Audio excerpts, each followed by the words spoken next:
Bonjour Antoine Debout. Bonjour. Vous êtes président de la FEHAP, Oui. la Fédération des établissements hospitaliers et d'aide à la personne. Est-ce que vous pouvez nous dire aujourd'hui quels sont les défis auxquels ce secteur est confronté ?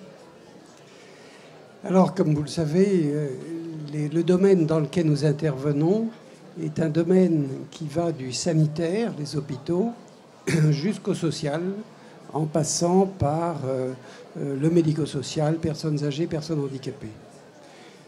Je crois que par rapport à d'autres secteurs ici représentés sur ce salon, nous avons quelques caractéristiques spécifiques.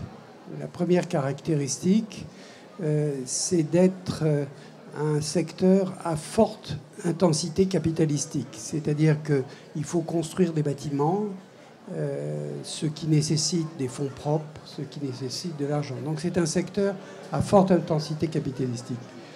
Le deuxième caractéristique, c'est que c'est un secteur qui est en concurrence directe avec deux autres modèles, le modèle public, les établissements publics, et le modèle privé, qui est le modèle privé commercial. Donc nous sommes, dans ce domaine-là, nous sommes un peu atypiques par rapport au monde des fonds et des fondations et des associations. Ensuite, dans la spécificité de notre secteur, c'est qu'il est en pleine restructuration.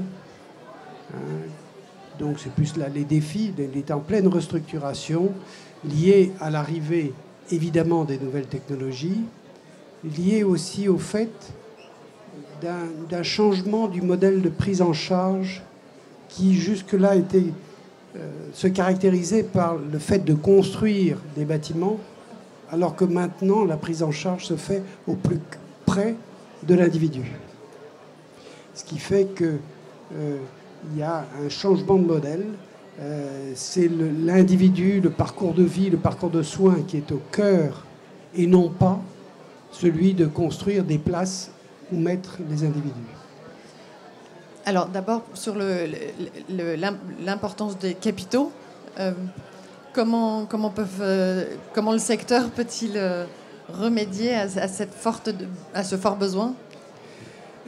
Alors, c'est donc là, il y a effectivement, c'est un problème difficile parce que, par définition, les capitaux ne sont pas rémunérés puisque nous sommes privés non lucratifs.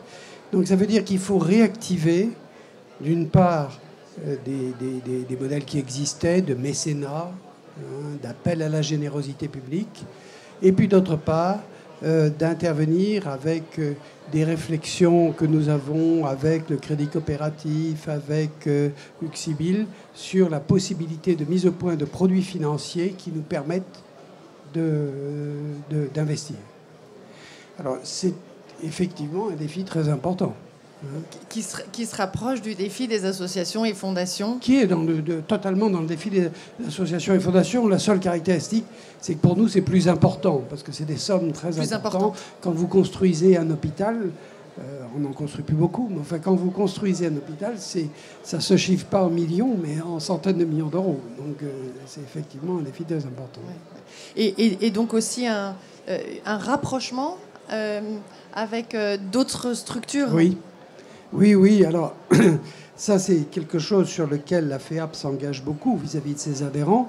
Effectivement, la nécessité de rapprochement, la nécessité, et c'est dans le vent actuel des modifications de la société, de création de communautés ensemble, communautés pour des achats, pour les ressources humaines. Oui, c'est certainement un des points. Alors, par rapport à d'autres, et en particulier par rapport au secteur public, qui se restructure de la même manière, mais qui se restructure en quelque sorte en vertical. C'est-à-dire que dans le cadre des GHT, les groupements hospitaliers de territoire, on rapproche des hôpitaux. Nous militons pour un rapprochement horizontal, c'est-à-dire entre des établissements hospitaliers, mais aussi des résidences de personnes âgées, mais aussi des établissements qui accueillent des personnes en situation de handicap, voire même des établissements sociaux de type dits sociaux. Alors ça peut être des crèches, ça peut être des écoles d'infirmières, ça peut être aussi des établissements d'accueil de type CHRS qui accueillent des personnes en difficulté sociale. Et donc nous en sommes plus dans un rapprochement avec une continuité, c'est ce que je disais au début, de la prise en charge de l'individu. L'autre défi, c'est le numérique. Le numérique dérègle un peu le secteur et source d'opportunités. Alors, en quoi il le dérègle ? Il le dérègle comme il dérègle toute la société. C'est-à-dire que, alors dérégler, en tous les cas, je ne sais pas si c'est déréglé, en tous les cas, il change nos habitudes. Et nous sommes obligés d'en tenir compte. Peut-être plus qu'ailleurs encore, en tous les cas, peut-être plus vite. Parce que nous sommes directement impactés, par exemple dans la prise en charge, par exemple de la télémédecine, par exemple de la possibilité d'implanter des algorithmes qui interviennent, la robotisation de la prise en charge. Nous sommes directement impactés. Alors oui, c'est un dérèglement, mais en même temps, c'est des opportunités. Pardon. Mais en même temps, c'est des opportunités. Est-ce que vous pouvez nous citer quelques opportunités. Par exemple, la mise en place des lunettes connectées qui permettra à un médecin de voir par les yeux d'une infirmière ou d'un infirmier qui se trouverait à 60 km, de voir le patient. Vous avez la mise en place de lits connectés qui permettent et d'anticiper par des systèmes d'apprentissage et d'algorithmes des escarres, de supprimer quasiment la totalité des escarres. C'est-à-dire que c'est le lit qui bouge en fonction de l'analyse qu'il a de la situation de la personne. Et on n'a plus besoin d'envoyer quelqu'un bouger la personne pour éviter les escarres.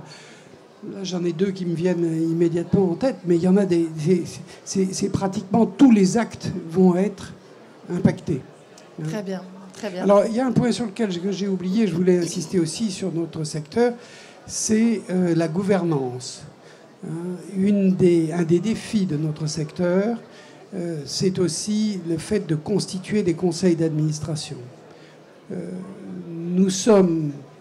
Notre secteur repose non seulement sur les professionnels qui gèrent les entreprises, mais d'abord sur les conseils d'administration.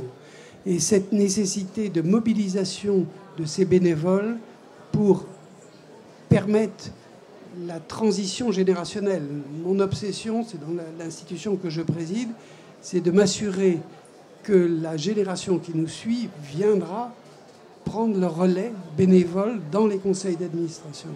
Et je crois que ça, c'est un des défis très importants que nous avons, qui est un des défis à la fois de faire connaître le secteur, de mobiliser la génération, encore une fois, qui nous suit, celle pour moi de nos enfants. Comment ? De séduire. De les séduire et de leur montrer l'importance. Et là, nous nous heurtons de temps en temps à une ambiguïté des pouvoirs publics qui ont fortement besoin de nous. La société, notre société française, ne fonctionnerait pas sans le bénévolat. Et qui, en même temps, dès que ces institutions et ce bénévolat vient en concurrence avec le secteur public, a peur de notre importance par rapport au secteur public. Donc c'est un défi important. Très bien. Merci beaucoup de votre intervention, Monsieur Debeau. Je vous en prie.